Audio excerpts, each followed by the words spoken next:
Hey guys, so welcome back to day 36 of staying sane, staying safe, and staying home.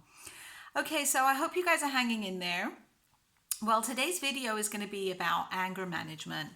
Now, if you're not someone that suffers with anger and like outbursts that you can't control or you feel that are not really you, then this video may not be for you. But if you know someone that is actually struggling with controlling their anger or they have this tendency to just slash out at people, then please do share this video with them so they can just feel a sense of relief that there is light at the end of the tunnel. Like he who persists to find a way to solve any kind of inner conflict will always find a solution.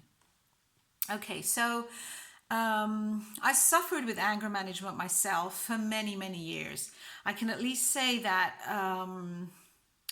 the last 2 years have been the best years of my life, like literally in my adulthood life. Literally, I struggled not just with anger, but I had the guilt of the anger, the guilt of all those outbursts, the guilt of screaming at the people that you love and feeling that you're traumatizing them at the same time.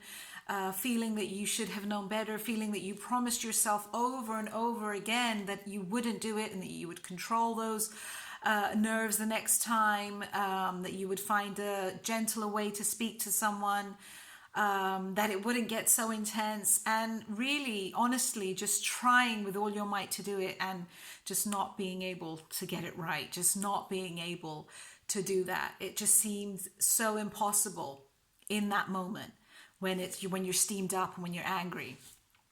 I struggled with that for many, many years. And as my kids started to get older, I really, really started to believe that the clock is ticking and I have to deal with this. Like, this is ridiculous. I'm going to traumatize my own kids. Like, the two people that I love the most in the whole world, I'm damaging them. And I literally felt that I was damaging them. I literally felt that, to me, they are like the greatest thing ever, and I adore them, and they will never know because they will only remember an angry mummy. It was scary, and it was making me sad, and it was just making me even more angry because I couldn't control it.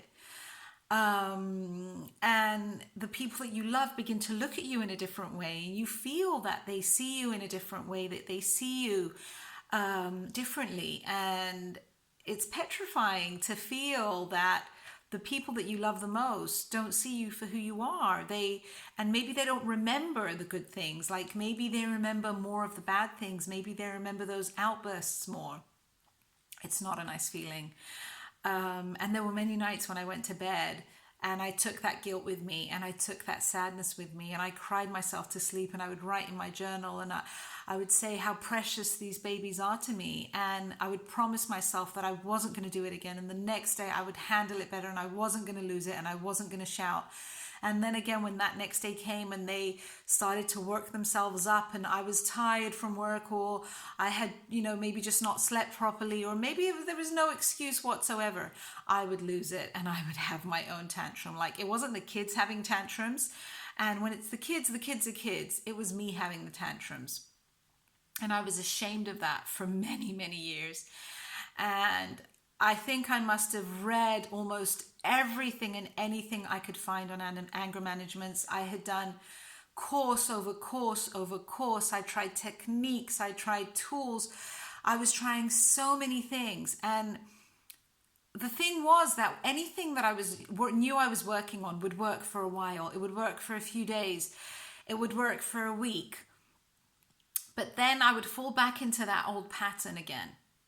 Now, what helped me break that pattern, what changed my life over the last 2 years, was understanding our needs as human beings, understanding myself as a human being, understanding where I felt I was not meeting my own human needs, like things that I needed to feel, significance in things, certainty in things. I needed to feel love. I needed to feel connection. I needed to feel that I was growing as a human being. I needed to feel that I was contributing. There were all these human needs that there were moments in life that I felt they were not being met. And when I was feeling that they were not being met, I kept feeling that life was unfair, that people didn't understand me, that my husband didn't understand me, that my mother didn't understand me, that my sister didn't understand me. And it was like this vicious cycle.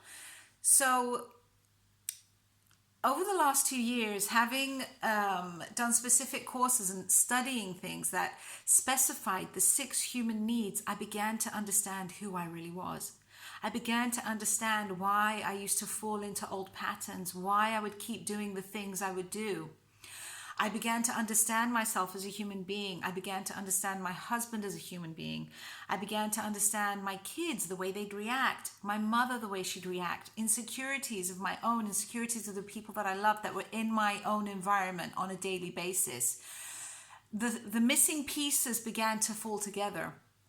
The puzzle began to match like it was all fitting together. And the more that you can understand and relate and stop yourself to understand a situation, why it's happening, why you have this consistent pattern that keeps working out in a consistent way, you begin to understand the chemistry in your mind. You begin to understand what is really happening. And that's when you're able to actually reconnect to the compassion within you. That's when you're able to let go of the anger. You become more compassionate with yourself. You become more compassionate with the people around you. And you start letting go of the anger. It starts to dissipate. It starts to evaporate and kind of vanish. And it's such a relief. Over the last 2 years, not only have I gotten rid of anger, so much anger that I had built inside, I feel the difference in my body. I feel the difference in the way I move. I feel the difference in the way I engage with other people, in the way I love people. And when I meet people that they have anger management issues, they don't even need to say it. I can see it. Like for me, being someone that studied energy as well, I feel it in their body. I see it written all over them, and I really, really feel for them. And I have all the tools that can help you handle anger. So please, if you have anyone that is suffering with anger and outbursts and rage with their children or the people that they love, please do give them this video to see so they can contact me, because it's a horrible thing to live with. And the guilt from the anger is, like, I think the worst torture ever. I know what it's like, and I can truly and honestly say that you can let go of it all. You can let go of it all. You find this inner peace and this willingness to let go, this willingness to forgive, and this willingness to love. About a year ago, I had met someone that I would see very often, and you could see that they looked very angry, you know. I had never actually come into contact with this person. I would see them from afar, and I could always see that anger. I could see it in the body language. I could see it in the shoulders and the tension in that person. And we had never actually met. We would see each other for a year from a distance, and I could see there was so much anger in that person. And I remember about a year ago when I met them, we had finally been introduced, and we had said just like a few words to each other. The reading that I could get from that person was so much pain. Okay, there was so much anger that was coming out, like just meeting someone for the first time, not really having anything to say, politely introducing each other and, you know, just saying a few things in general, clearly business. And I could read all of the anger, all of the pain. The anger was pain though. And they came across so blunt, so cold, so aggressive. And honestly, that aggressiveness and that pain just made me love that person so much for no reason, but because I knew what they were going through. I had so much compassion and so much love for them. And now it's crazy because when we meet and when we speak, and it's clearly business, we're very intense, you know. They're very bitchy in general, And I understand it. I get it completely. Like, you are who you are and it's fine, you know? And there are people that are not what they seem to be. And this person is not what they seem to be. They're not what they give off. They're really just a very, very sweet soul that has just been terribly, terribly hurt. And they hold that like as a piece of protection, and it's like their blockage to everyone else.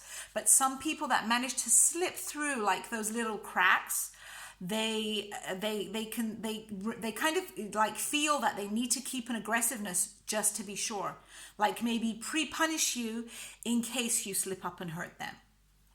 Now that is a really exhausting, like it's mentally and energetically exhausting to do. And we bicker. It's crazy. Like, we bicker for no reason. You know, we bitch with each other for no reason. And I think because they feel the need to be angry in case, you know, you betray them or you hurt them in a way.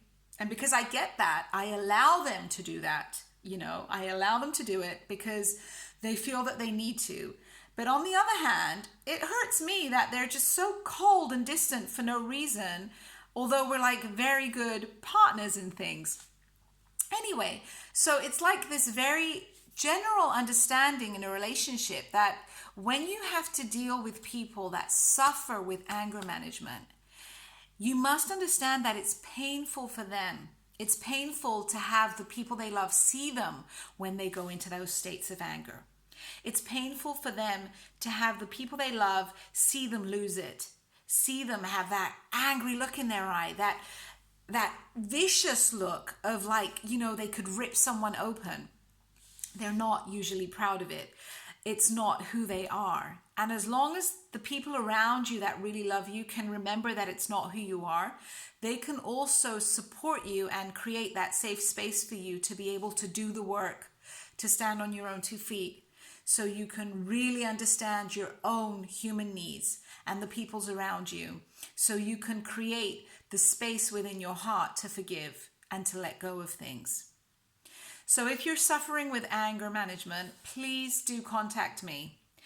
It's not as, like, the healing of it is not as scary as the actual anger. The healing of it is a very simple process. It's a step-by-step process, which I walk you through. Like, I literally hold your hand through all of it. And the healing is amazing. There is so much grace in the healing. There is so much peace, inner peace in the healing. Like, the body relaxes, the tension goes. You see new things just come up, like things that come to life within you, within your heart, within your soul. And it's a gift that's given to all of us. It's a gift that's given to all of us. And when you're in that anger mode and in that head block of anger, you can't set yourself free. So please do something with the anger. Don't let it rule your life. Don't let it ruin your relationships, because it will ruin relationships with children, with spouses, with friends, with co-workers. It will literally ruin relationships. It will ruin relationships. It will ruin your own relationship with yourself, your own peace of mind. So please contact me if you know anyone that is suffering with anger. Believe me, it will be a relief to them to feel that there is something they can do about it. So that's it for tonight. Have a great evening. I love you guys. Bye.